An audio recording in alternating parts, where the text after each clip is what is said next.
Cerita ini mengangkat kisah nyata cinta segitiga antara seorang asisten rumah tangga atau ART, majikannya, dan sopir di rumah yang sama.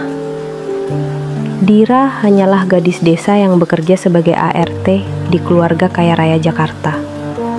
Namun siapa sangka, hatinya justru terjerat di antara dua pria yang seharusnya jadi bagian dari keluarganya sendiri. Pak Arfan, sang majikan yang dingin namun perhatian, dan Randy, sopir muda yang selalu melindunginya.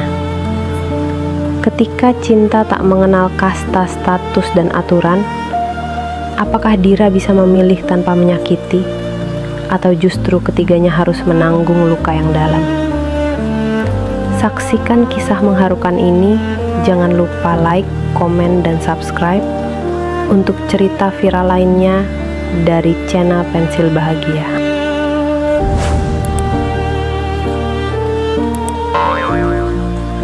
Namaku Dira, usia 24 tahun. Aku berasal dari kampung kecil di Cianjur dan bekerja sebagai asisten rumah tangga di Jakarta.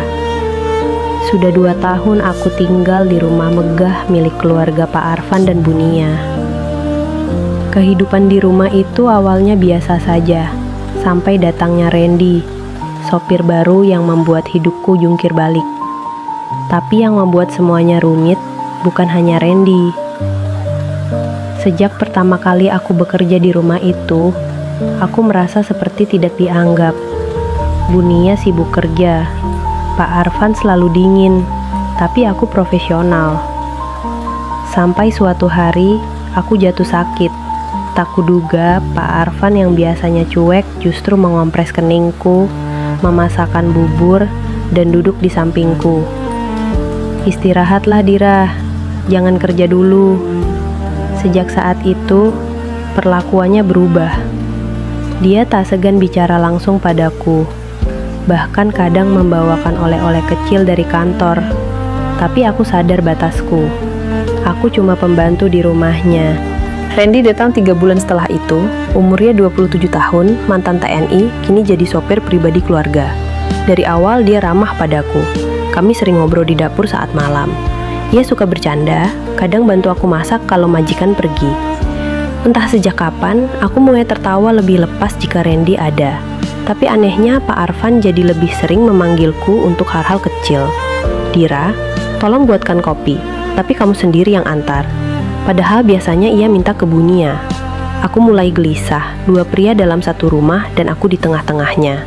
Suatu malam, Bunia dinas keluar kota.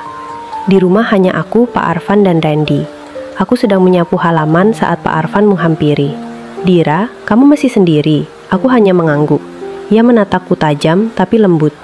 Kalau aku bilang, aku ingin kamu tetap di sini, bukan cuma sebagai ART, tapi jadi bagian dari hidupku. Kamu percaya? Aku terdiam. Lalu Randy muncul dari garasi, melihat kami. Matanya tajam. Lalu ia pergi. Keesokan harinya, Randy tak menyapa. Ia menjauh. Tapi malamnya ia tiba-tiba menungguku di dapur. Dira, aku tahu kamu bingung, tapi aku juga punya perasaan ke kamu. Aku memang sopir, tapi hatiku bukan bayaran. Aku menangis malam itu, di antara cinta yang tak seharusnya dan perhatian yang terus datang. Aku tak tahu harus memilih siapa. Hari-hari selanjutnya jadi siksaan.